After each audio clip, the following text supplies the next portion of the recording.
반갑습니다. 미풍입니다. 구독과 좋아요 부탁드리도록 하겠습니다. 오락가락 대출 규제 주거 불안만 부추겼습니다. 정작 대출이 필요한 서민들에게 대출 규제를 가다 보니 결국에는 주거 불안만 가중시키는 결과만 초래하게 되었습니다. 정부 대출 규제 무리수로 서민 주거 불안만 부추기게 된 거죠. 그래서 여론이 이제 들끓으니까 대통령까지 나서서 전세 대출 차질 없이 진행하라는 이제 발표가 어제 있었습니다. 여기서 두 가지를 우리가 생각해야 될 것 같습니다. 첫 번째는 일부러 이렇게 대출을 조였다 풀었다 농락한 것인가, 아니면은 시장을 정말 몰라서 이렇게 정책을 남발한 것인가 라는 생각이 들고, 이제까지 있었던 27번째 정책은 대부분 좀 많은 규제 정책이 있었습니다. 그런데 대출을 본격적으로 전세 대출까지 묶어서 가계 대출을 압박하는 정책은 이것이 저는 비장의 카드라고 보고 있었던 거죠. 집값을 잡는다는 비장의 카드. 그런데 이제까지 한번 생각해 보세요. 정말 집값이 잡혔습니까? 안 잡혔습니다. 그렇다면 어느 정도는 의도성이 있는 정책이라는 생각도 든다. 그래서 지난 시간에 말씀드렸듯이 줬다가 뺐고 뺏었다가 죽이는 경우, 우리는 뺏었다가 주는 경우는 공짜라는 생각이 들죠. 그래서 이런 것들을 정치공학적으로 연계를 해서 좀 일찍 풀어준 것이 아닌가라는 생각이 듭니다. 그래서 사실은 대출 규제, 전세 대출까지 묶는 이런 가계대출의 규제는 사실 내년 대선 전에 풀려고 했었던 것이 아닌가 생각됩니다. 공학적으로 계획을 세웠던 거죠. 그런데 이제 전세 대출이라는 이 부분까지 해서 지금 여론이 뜨거우니까 좀 일찍 풀어준 것이 아닌가라는 생각이 든 겁니다. 그래서 사실상 이 선거를 눈앞에 둔 뺏었다가 주는 정책, 당연히 사람들은 환호하게 될 겁니다. 그것을 노린 정치공학적인 이런 정책이 아닌가라는 생각이 듭니다. 그래서 이 비난 여론이 뜨거우니까 일단은 전세 대출 그리고 잔금 대출은 미리 풀어줬다. 저는 그렇게 보고 있습니다. 그래서 전세 대출 막았다 풀었다 하는 사이 수천만 원 날리게 된 거죠. 수천만 원이 아니고 막 중도금 들어간 사람들 수억 원 날렸습니다. 결국에 누가 피해를 보게 된 겁니까? 네, 서민 밑에 있습니다. 서민, 취약계층, 이 사람들만 다 지금 피해를 입는 거예요. 부자들, 돈 많은 사람들은 대출 한 푼 아끼고 15억 이상 아파트 살 수 있잖아요. 그런데 정말 대출이 필요한 사람들은 바로 서민과 취약계층이라는 겁니다. 이 사람들이 진짜 실수요자들이라는 겁니다. 결국에는 서민과 취약계층의 실수요자들만 다 피해를 입었다, 이렇게 보시면 될 것 같아요. 그런데 문제가 하나 있습니다. 전세가 폭등에 2030 전세 대출이 5년 만에 3배가 늘었다는 거죠.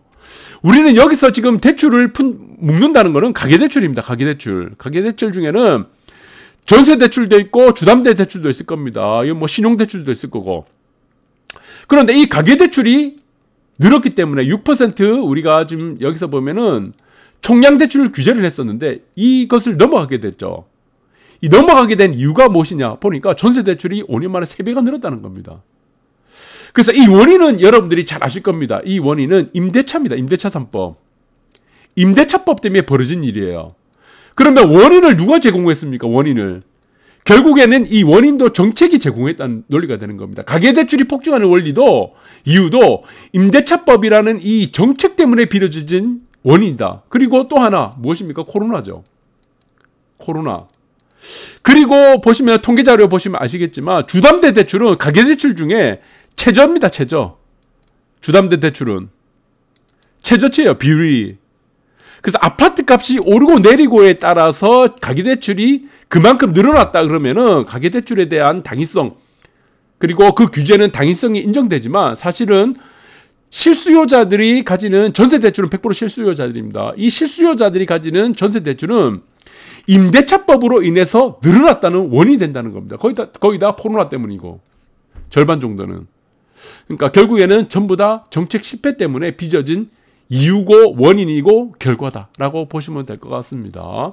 그러면은 우리가 또 다르게 좀 생각해야 될 것 같아요. 과연 이런 대출 규제가 집값을 잡을 수 있는, 집값을 안정화시킬 수 있는 이유라도 됐냐, 원인이라도 됐냐라는 부분에 대해서 우리가 컨센서스를 한번 생각해 봐야 될 것 같습니다. 시장 전체적인 컨센서스를 우리가 놓고 볼 때 국책연구원은 집값 상승 압력 둔화가 평가를 했습니다. 그런데 시장에서는 내리지 않을 거라고 생각하는 거죠. 왜 시장에서는 내리지 않을 거라고 생각하고 이 대출 규제가 집값 상승 압력을 둔화시킬 것이라는 이 상반된 이런 평가를 하고 있습니까? 시장에서는 당연할 겁니다. 싸게 내놓아야 될 이유가 없는 겁니다. 대출 규제라는 이유 때문에. 자, 여러분들 생각해 보세요. 시장에서 가격이 있습니다. 가장 중요한 것은 가격입니다. 시세, 현재가. 현재가죠. 우리는 가장 중요한 것이 무엇이냐? 현재가. 아파트 가격 현재가. 주가의 현재가. 그런데 시장에서 가격이 현재가가 내리려고 하면 어떻게 됩니까? 싸게 내놓아야 됩니다. 누구도 싸게 내놓으려는 사람이 없다는 겁니다. 누구도. 그래서 지금 서울에 보시면은 대부분의 아파트들에 보시면 전국도 마찬가지입니다. 3분의 1 정도가 시세 평균이고 이전의 직전 고점. 대부분의 3분의 2는 어떻게 됩니까? 신고가입니다. 거래 비중이. 그래서 여기서는 대출 규제라는 이 명목이 시장의 안정판 역할은 시세 안정판 역할은 하지 못했다는 것입니다. 그리고 보시면은 매매 수급 지수라고 합니다. 심리 지수라고 할 수 있죠. 매매 수급 지수. 심리입니다. 심리는 대출 규제가 악영향을 줄 수가 있습니다. 그래서 매매 수급 지수는 5주째 하락을 하고 있죠. 딱 5주째 하락을 하고 있는 거죠. 이 5주 동안 대출 규제가 이어졌으니까. 맞습니다. 그런데 대출 규제 금리 인상 여파라고 할 수 있겠죠. 그런데 실질적인 가격, 가격에 우리가 체결 강도를 보면은 어떻게 됐냐? 이것도 우리가 확인해야 될 것 같습니다. 그런데 대출 막아도 소용이 없다는 겁니다. 실질적인 집값은 5개월 연속 상승폭을 키워나가고 있습니다. 서울 같은 경우는. 수도권도 마찬가지예요. 더 이상 큰 폭으로 오르지 않는다는 지금 시세가 형성되고 있지 내리고 있는 시세가 나오진 않습니다. 누구도 싸게 가격을 내릴 필요가 없다는 겁니다. 그 부분이 지금 이 시장에서 평가하는 반응하고 있는 정도라고 보시면 될 것 같습니다.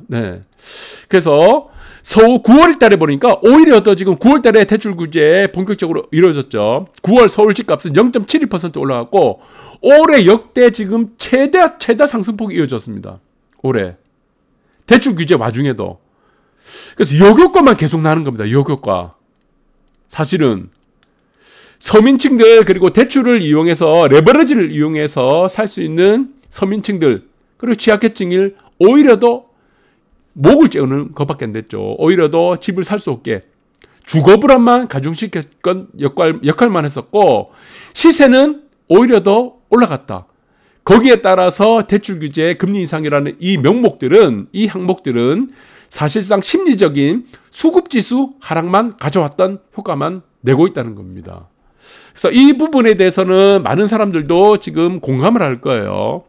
실질적으로는 가격 안정에 대한 역할은 전혀 하지 못하는 상황에서 서민과 취약계층에게만 불리한 작용을 했던 것이다. 그래서 오늘도 마찬가지입니다. 기사가 나왔죠. 부동산 실패, 이젠 전 정권 탓 못하겠네. 이제 깨우치는 겁니다. 27번째 정책들 이어지고 이제까지 또 9월달에 이어졌던 대출 규제라는 것들은 사실상 어땠습니까? 전부 다 가격을 내리는 효과, 안정시키는 효과는 전혀 발휘되지 못했다는 겁니다. 심리적인 상황들만 만들었다 뿐이죠. 그래서 이제는 깨우치게 된다는 겁니다. 그래서 커뮤니티 보니까 단단히 불났다는 겁니다. 정말 서민들에게 필요한 것은 무엇입니까? 집값 안정이었죠.